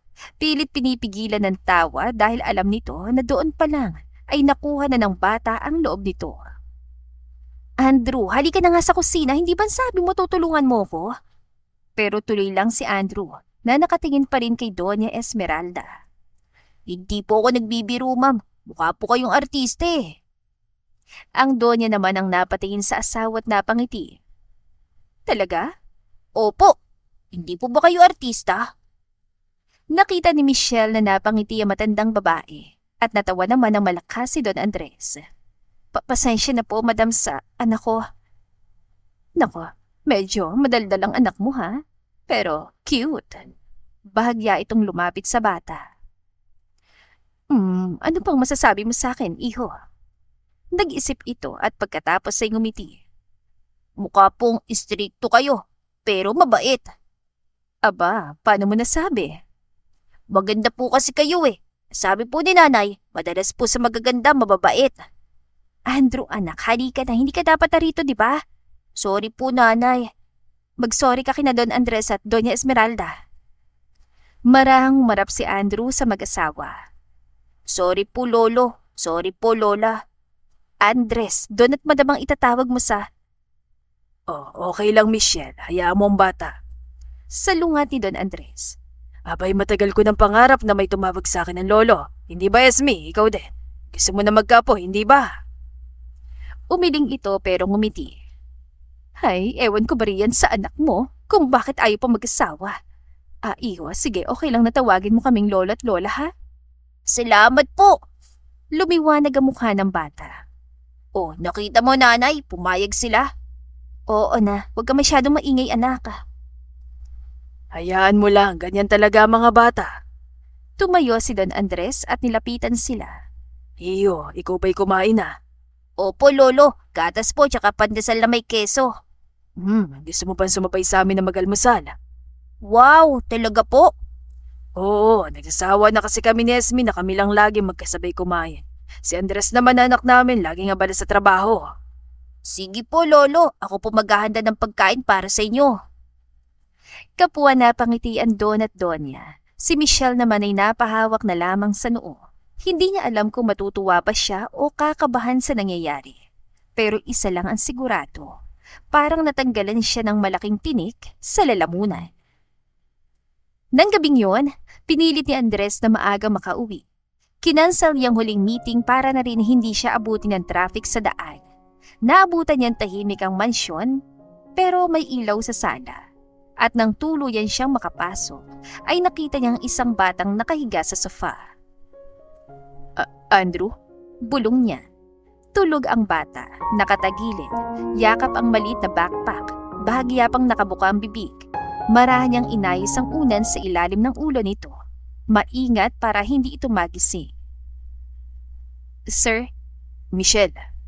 Nakatayo ito sa may hagdan, hawak ng bag, halatang pauwi na rin. Magandang gabi po. Bati nito na medyo nagulat din. Pasensya na po. Dinala ko po siya kanina kasi ilang araw na siyang nangungulit na gusto niya makita kung saan ako nagluluto. Okay lang. Napangiti siya. Pauwi na rin po kami, sir. Gigisingin ko na lang po si Andrew. Oh, kahit wag mo na muna. Ayaw mo siya matulog muna. Mukhang pagod na pagod oh. Pero medyo maaga pa naman. Tumango-tango ito matapos tignan ng suot na relo. Kumain na po ba kayo, sir? Napangiti siya. Hindi pa nga eh. Gusto niyo pong ipaganda ko kayo? Saglit siyang napatikil. Sa totoo lang ay iyon ang inaabangan niya buong araw. Okay lang ba? Opo, saglit lang po. Ilang minuto pa ay nakaupo na si Andres sa dining area habang pinagmamasdan ng pag-ayos ni Michelle ng pagkain para sa kanya. Sir, ayan, okay na po. Sumandok siya ng mainit na sabaw ng sinigang at nang isubo yun ay napapikit siya. Masarap. Mabuti naman po tagustuhan niyo. Talagang hilig mong pagluluto? Opo, bata pa lang. Napatingin siya rito. Oo, naalala ko. Lagi kang kasama ng nanay mo sa kusina. Napahinto si Michelle sa paglalagay ng tubig sa baso. Pasensya na nga po pala uli kay Andrew. Medyo makulit siya kanina. Bakit? Anong ginawa niya? Bumuntong hininga si Michelle. Tinawag po niya ang lolo si Don Andres. Talaga? Anong reaksyon ni Papa? Sa totoo lang po, hindi ko inaasahan na matutuwa siya. Well, hindi na ako magtataka. Sadya mahilig sa bata si Papa. At si Madam po. Oh, anong ginagawa ni Ma? Nagalit ba siya? Sinabihan po ni Andrew na maganda at mabait eh. Ay, sinabi ni Andrew yun? Makulit po talaga yung batang yun tsaka magaling mambola. Tumango-tango siya. Nakakatuwa talaga ang anak mo. Opo, masipag at mabait. Magaling din sa eskwela kaya nang minsan talaga sobrang kulit at hindi po nahihiya. Minsan hindi ko alam kung saan siya kumukuha ng lakas ng loob eh. Hindi ba sa'yo? Umiling ito. Kabaliktaran ko pong batang yan. Mas malakas ang loob niya kaysa sa akin. Mahihiyain po ako eh. Oo, naalala ko. Napansin niyang saglit na natahimik si Michelle habang nililingon ng anak na nakahiga pa rin sa sofa. Sir? Michelle? Hindi pa nga pala ako nakakapag-sorry sa inyo. Saan? Doon po sa sinabi ko kay Andrew nun. Yung pinaiwas mo siya sa akin? Yumuko ito. Opo. Hindi agad siya nagsalita. Naalala niyang araw na biglang umiwas si Andrew. Yung pag-aalinlangan nitong lumapit sa kanya. At ngayon, ito na ang sagot. Bakit mo siya pinaiwas sa akin? May nagawa ba ako? Wala po. So, bakit? Nanatili lang itong tahimik at muling yumuko. Michelle. Hindi po ganong kadali ipaliwanag eh. Nang magtas ito ng tingin ay pinagmasdan niya mukha nito. At doon niya naintindihan na siguro nga, hindi yun simpleng desisyon para dito. Okay, hindi ko nahihilingin ang paliwanag mo. Hindi kayo galit? Hindi. Nagtaka lang talaga ako nun kasi akala ko may nagawa ko kay Andrew na hindi maganda o hindi mo nagustuhan. Pero hindi ako galit. Salamat po. Saan? Sa hindi pagpipilit. Napangiti siya. Hindi naman ako mahilig mang pilit. Napatingin ito sa kanya na para bang may gusto pang sabihin pero pinili na lang manahimik. So, okay na tayo? Nakangiti niyang tanong. Okay po, salamat. Okay na kami ni Andrew. Pwede ko na ulit siyang kausapin? Pwede na sir. Good. Thank you, Michelle. Ilang buwan na rin na lumipas at ngayon na hindi na bago kay Michelle ang umagang may kalansing sa kusina. Si Don Andres na mahilig tumikim ng niluluto niya at si Doña Esmeralda na kunwari ay nakaismid pero napapangiti sa simpleng kakulitan ni Andrew sa tuwing bumibisita ang anak sa mansyon. Hindi na rin bago kay Andres ang umuwi ng mas maaga kaysa nararapat. Mas maaga para maabutan ng amoy ng niluluto sa kusina, para makipaglaro kay Andrew at para makita si Michelle. Andrew, wag kang tatakbo. Opo, nanay. Maglalakad lang po ako ng mabilis. Ay, naku, anak ko. Napailing na lang si Michelle habang abala sa paghahalo ng sarsa ng kare-kare. Nasa likod lang niya si Andres na hawak ang sandok na parang hindi alam kung paano yun gamitin. So, anong gagawin ko? Tanong nito. Wala po. Maupo lang kayo riyan at malapit na itong maluto. Hindi pwede. Sabi ni Andrew, kailangan ko raw tumulong. Habang nakasalang ang kare-kare, ay nagsimula ng maglinis si Michelle ng kusina. Agad naman tumulong si Andres. Kinuha mga maruming kasangkapan at nilagay sa lababo. Nako sir, hayaan niyo na yan. Kaya ko na maglinis. Sa dining area na lang kayo maghintay. Gusto kong tumulong, Michelle. Pero, hayaan mo akong tumulong, please. Bahagya pa itong lumapit sa kinatatayuan niya at nang kunin ito ang platong hawak ay nagkadaite ang kanilang mga daliri. Mabilis siyang umiwas na para bang napaso siya doon. Oh, bakit parang natakot ka bigla? Bulong nito habang titig na titig sa kanya. Hindi, nagulat lang po. Ngumiti si Andres dahil alam nito na may iba pang dahilan. Tito Pogi! Napatingin ito sa bata na noon ay nakasandal sa mesa at hawak pa rin ang notebook. Pwede pong magtanong. Ano yon? Bakit po? Wala pa kayong anak. Napahinto sa pagpupunas ng pinggan si Michelle. Hindi siya lumingon pero nakiramdam sa usapan ng dalawa. Hindi ko rin alam, Andrew. Bakit po ganun? Kasi masyado ako naging busy sa trabaho. Kumunot noon ng bata. Ngayon po ba, hindi niyo pa rin naiisip na magkaroon ng anak? Sa wakas, humarap si Michelle sa anak. Andrew, kinukulit mo na naman si Sir ha? Okay lang, Michelle. Andrew, bakit mo naman tinatanong? Curious lang po. Tsaka kasi parang ang lungkot po kapag nag-iisa, di ba po? Minsan nga. Minsan lang po. Well, depende sa araw. Tumango-tango si Andrew. Bakit po wala pa kayong asawa? Andrew anak, hindi ka dapat... Pero nanay, follow-up question lang naman po. Hayaan mo na, Michelle. Ibinaba ni Andres ang hawak na kubyertos at tumingin dito. Kasi ayun din, busy kasi. Wala po ba kayo nagugustong maging asawa? Wala po kayong girlfriend? Umiling-iling si Michelle at sinimula ng iligpit ang gamit ng anak. Halika na nga't umuwi na tayo, Andrew, kung saan na napunta yung pagtatanong mo. Tito Pogi, sa halip ay sabi nito. Ano pong type nyo na maging girlfriend? Andrew? Nanay, para lang po makagawa ako ng checklist. Checklist?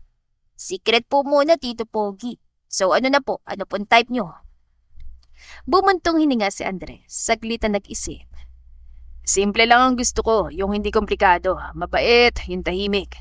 Maganda po ba dapat? Bonus na lang siguro yun. Pero syempre, hindi masama ako maganda. Gusto niyo po ba yung mahaba ang buhok? Pwede naman. Yung kayumanggi po? Okay lang din. Parang si nanay. Natigilan si Michelle. Hoy, Andrew. Simple lang po siya. Tahimik at sobrang sipag po. At syempre, maganda. Di ba po, Tito Pogi? Oo naman. Magandang nanay mo. Pinamulahan ng pisngi si Michelle kaya tumalikod na lang siya para maitago yun. Hindi masyadong matawa ang parke pagdating ni Andres ng hapong yun. Ang sabi ni Andrew, importante raw. Ano kayang ibig niya sabihin? Bulong ni Andres sa sarili habang naghihintay. Napailing siya. Hindi niya alam kung bakit niya sinunod agad ang sinabi nito. Tito Pogi, gusto raw po kayo makausap ni nanay. Importante raw po. Ni hindi na siya nagtanong, ni hindi siya nagduda. At ngayon, ilang minuto na siya naghihintay pero wala pa rin si Michelle. Naskam yata ako ng batang yun Sir? Agad niyang nilingon yun at nakita si Michelle na nakatayo ilang hakbang lamang mula sa kanya. Hi. Hi po. Sabi ni Andrew, gusto niya raw po akong makausap. May importante daw po. Hindi na napigilan ni Andres na matawa. Alam mo, yan din ang sabi niya sa akin May importante ka raw na sasabihin sa akin kaya nandito ako. Ha? Taka nitong tanong. Halang batang yun talaga. Naisan tayo ng bata. Parang gano'n na nga, sir. Diyos ko naman. Pasensya na po. Uuwi na lang ako. Hindi ko alam na... Teka, Michelle. Sir? Naisip ko lang, nandito na rin lang tayo. Baka pwedeng ituloy na natin. Ang alin, sir? Ito, okay lang ba sa'yo kung mag-dinner na lang tayo? Dinner, sir? Alanganin itong tanong. Please. Gutom na rin kasi ako since hindi pa ako nagla-lunch. Ganun po ba? Sige po. Hindi na sila lumayo pa. Sa isang maliit ngunit magandang restaurant sila nagpunta. Simple lang, tahimik pero sikat yun sa lugar nila dahil na rin sa ganda ng ambience. Hindi pa rin ako makapaniwala na naset up tayo ng 9 na taong gulang na bata. Nako, medyo sanay na ako, sir. Nakangiti nitong sagot. Makulit na bata po talaga si Andrew. Habang kumakain ay pansin ni Andres na tahimik lang ang kaharap at hindi pa halos nagagalaw ang pagkain. Okay ka lang? Okay lang, sir. Call me Andres, please. Matagal na rin naman tayo magkakilala, di ba? Pero, please. Marahan itong tumango. Tahimik ang mesa sa ilang sandali. Nanatili lang na nakatingin si Michelle sa baso nito.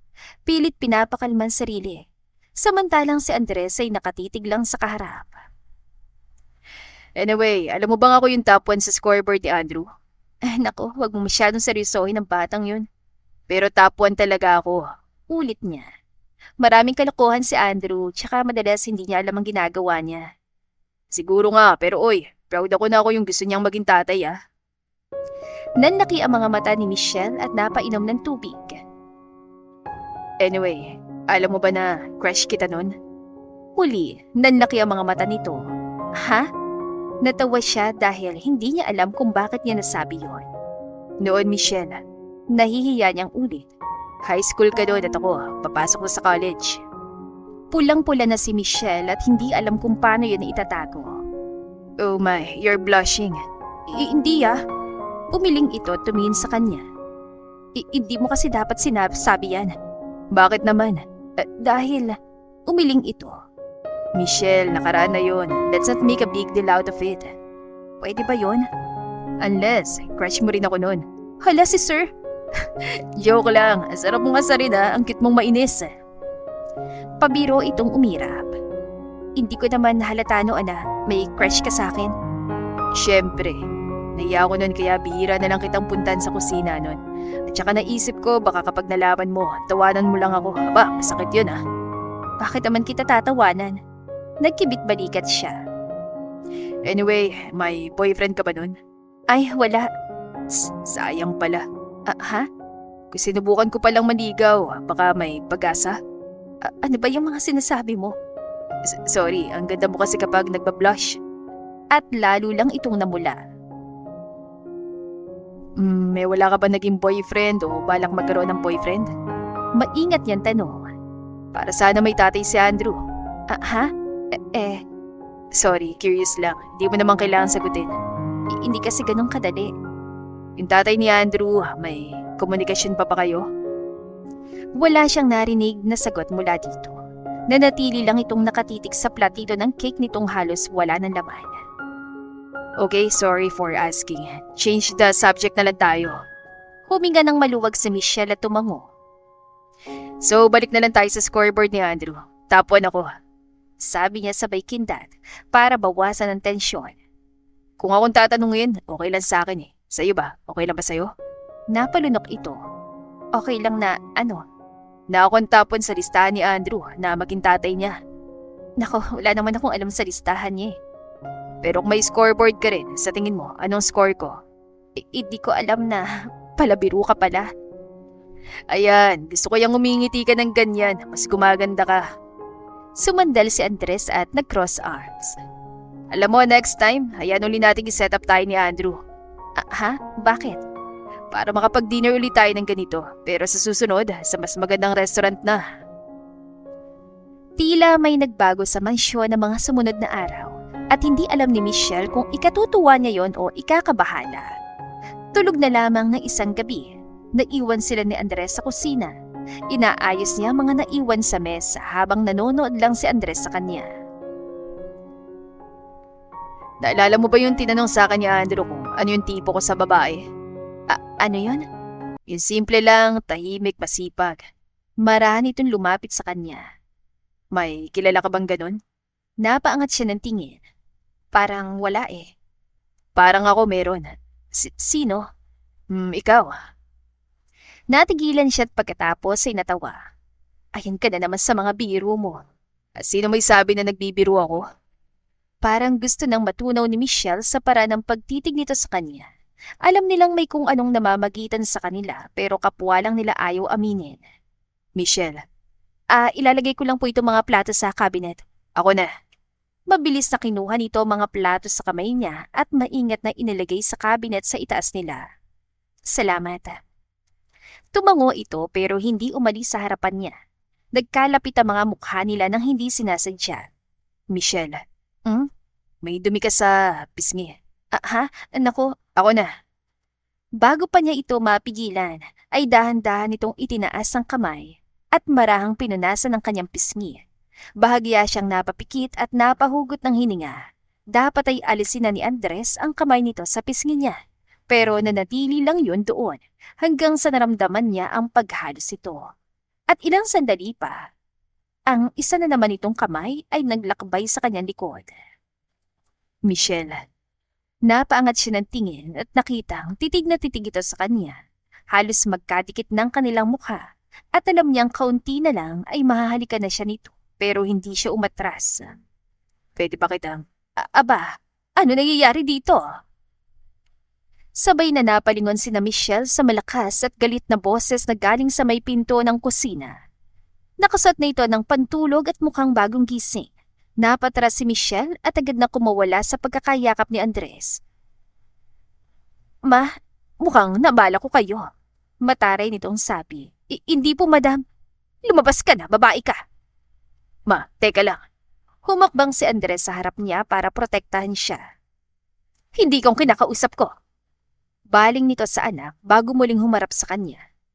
At ikaw, huwag mo sabing hindi mo alam ang ginagawa mo. Hindi ka na bata.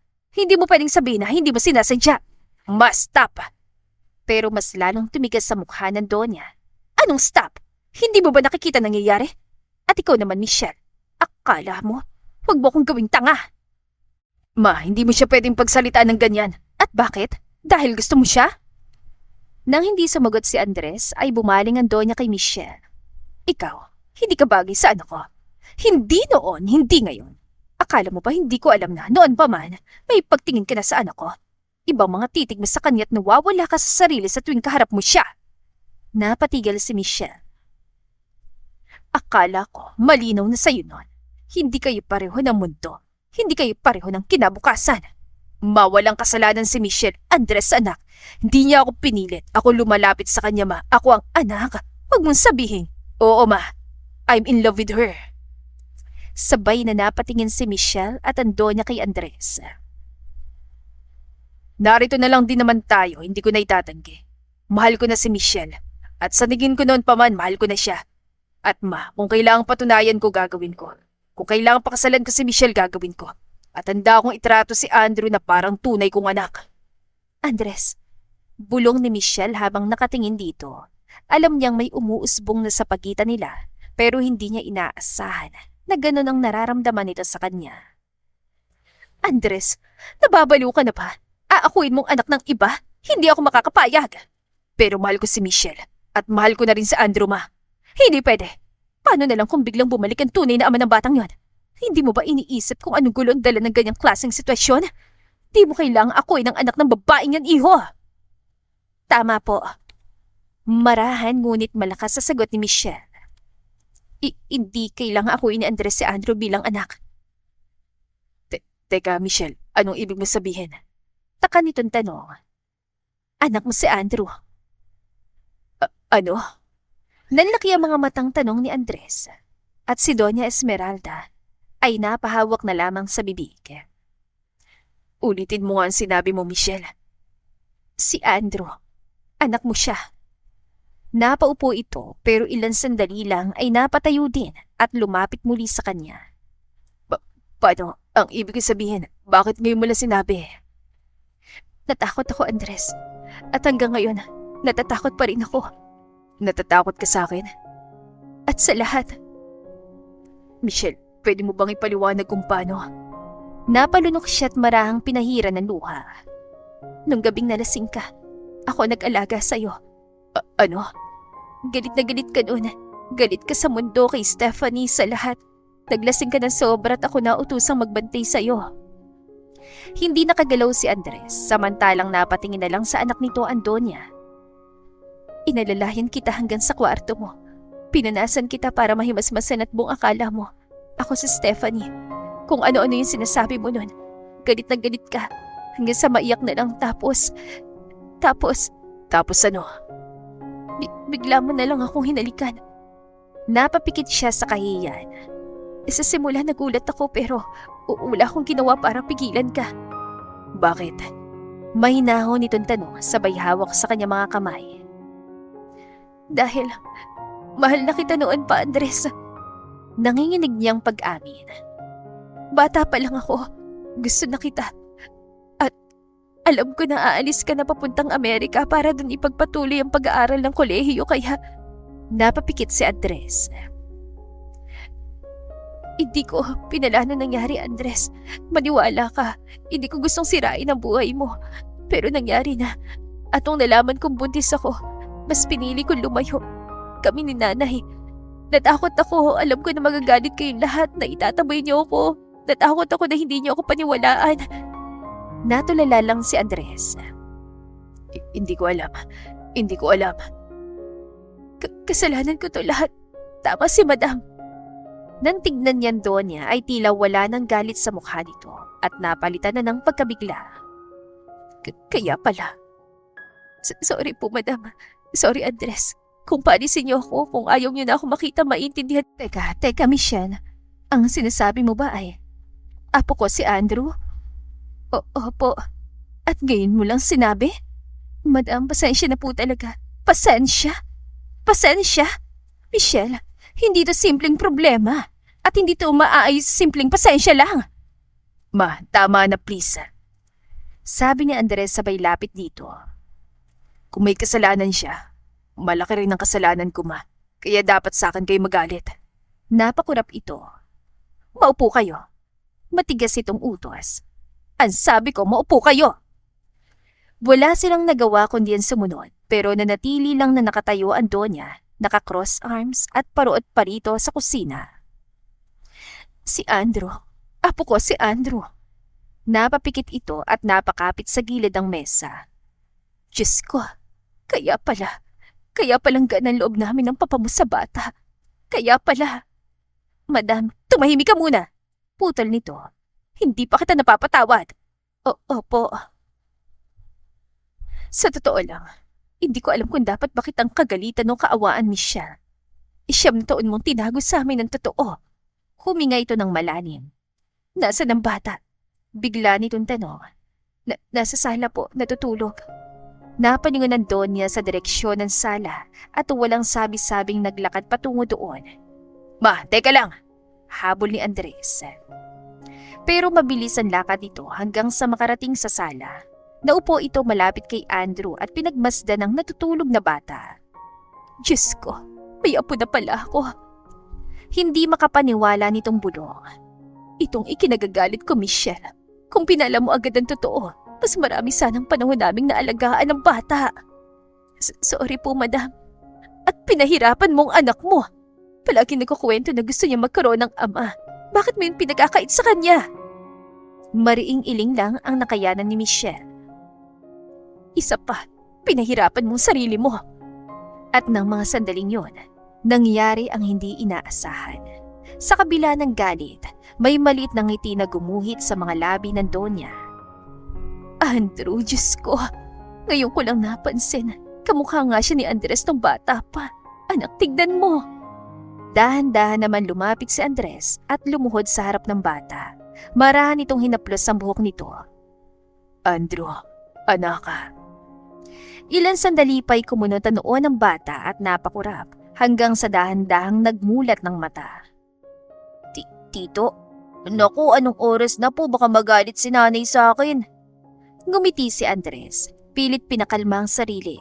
Tinulungan nitong maupo si Andrew at nagulat pa ito na makitang ina at si Doña Esmeralda na nangingilitan luha. Bakit po? Ano nangyari? Bakit po kayo nakatingin sa akin ng ganyan, nanay? Andrew, lumapit siya anak at tinabihan sa sofa. Bakit po kayo umiyak? Pero bago makasagot si Michelle ay hinawakan ni Andres sa mga kamay ng bata. Andrew, may sasabihin kami sa'yo. Ano po yun? Napatingin si Andres sa ina nito na noon ay tahimik lang at nakatitig sa bata. Huminga ito ng malalim. Sanay ito sa mga negosasyon sa opisina pero na mga oras na yon, iba. Andrew, naalala mo yung mga tanong mo sa akin? Alin po doon? Yung tungkol sa tatay. Opo. Naalala mo rin yung scoreboard mo? Opo. Nakangiti nitong sagot. Top 1 ako doon, di ba? Opo. Napangiti si Andres. Paano kung sabihin ko sa'yo na hindi lang ako top 1? Paano po? Anak, bulong ni Michelle. Si Andres, ang tito pogi mo. At nang hindi maituloy ni Michelle ang sasabihin, ay sinalos siya ni Andres. Ako ang tunay mong tatay, Andrew. Nanatili lang na nakatitig ang bata kay Andres, ni hindi nito nakuhang ngumiti. totoo po bang sinabi niyo? Oo. Promise po. Promise. Nanay, totoo po bang sinabi niya? Tanong nito sabay tingin sa ina. Oo anak. At doon, unti-unting nagliwanag ang mukha ni Andrew. Ikaw po talagang tatay ko? Oo. Talaga? Talaga. Nagkatotoo po yung scoreboard ko. Kayo talagang top 1 doon. Tumayo ito at maagap na yumakap kay Andrew. Tatay na po kita talaga. Kung papayag ka. Payag na payag po. Tuwing gabi po pinagdarasal ko yun kay Papa Jesus. Kayo po ba? Payag kayong maging anak ako? Gumiti siya at hinaplos ang pisngi nito. Payag na payag. Muli, nagyakap ang dalawa samantalang nasa gilid sina Michelle at Doña Esmeralda. Lumuluha habang pinapanood ang mag-ama. Ilan sandali pa. Napatingin si Andrew sa Donya na dahan-dahan lumapit. Tinignan nito ang bata mula ulo hanggang paa at pagkatapos ay marahang hinawakan ng pisngi. Andrew, alam mo bang ibig sabihin ng lahat ng ito? Na ako ang tunay mong lola. Nagliwanag ang mukha ng bata. Lola, ang ganda ng lola ko! Nagtawa na ng lahat at napapikit naman si Doña Esmeralda para pigilan ng luha. At bago pa ito muling makapagsalita, ay may narinig silang yabag papalapit sa sala. Aba, ano yung narinig kong magandang lola? Si Don Andres, nakatayo sa may hagdan, nakapadyama, may hawak pang baso ng tubig. Pa, Tawag ni Andres. bakit mukhang magaling kayo sa iyak? Ano nangyayari? Lolo! Agad na sigaw ni Andrew sabay yapos sa baywang ng matanda. Lolo ko po kayo! Ha? Anong ibig mong sabihin? Natatawa pa nitong tanong. Totoo ko po kayong lolo at si lola po, totoo kong lola at si Tito Pogi, totoo kong tatay. Ilan segundo pa bago nanlaki ang mga mata nandun. Pa, anak ko po si Andrew. Ha? Malakas itong tanong. Pa-relax ang puso nyo. Pa-relax. Paano ako magre-relax kung sinasabi mo sa akin na anak mo tong batang ito? Abay, teka nga. Itinaas pa nitong kamay. Baka naman ako niloloko nyo lang. Umiling si Andres at ngumiti. Totoo pa, may apo ka na. Esme, narinig mo yon? Ito raw ay apo natin. Oo, Andres. Narinig ko. Alam ko na. Dininig ng Diyos ang dasal mo gabi-gabi ano? Na sana'y magkaroon na tayo ng apo na kasing guwapo at kasing bibo nitong si Andrew. Oo nga. Salamat sa Diyos sa ina ko. Andrew, halika nga rito. Ilang minuto pa'y nakaupo na silang lahat sa sala habang unti-unting binubuo na karaan. Nanay, tatay, lolo, lola, may papakita po ako sa inyo. Sabi ni Andrew na kanina pa palang hawak ang notebook nito at abalang nagsusulat. Nagkatinginan na lang sina Andres at Michelle at kapwa na tawa. Ano yan? Tanong ng Donya. Final update po. Binuklat nito ang pahina at pinakita sa lahat ng naroon. Ito po yung final results sa scoreboard ko po para sa potential tatay candidates. Aba, may ganyan ka pala po. Opo lolo, may nanalo na po, si Tito Pogi. At sa tabi ng pangalan nito ay may nakasulat. Final score, Tito Pogi. Tatay confirmed, approved. Nagpalakpakan ng lahat at sabay-sabay na natawa. Wala nang bawian yan ah. Wala na po tatay. Daw po si Andrew sa pagitan ni na Michelle at Andres at sandaling natahimik. Bakit ka natahimik dyan? Anong iniisip mo? Wala po nay, basilang po ako kasi kumpleto na po tayo at may bonus na gwapong lolo at magandang lola pa. Marahang pinaghawak ni Andrew ang kamay ng mga magulang at mahigpit na niyakap ang mga ito. Ito na po ang pinakapaborito kong gabi sa lahat, nanay. At dito na po nagtatapos ang ating kwentong pag-ibig. Maraming salamat po sa pakikinig. To God be the highest glory.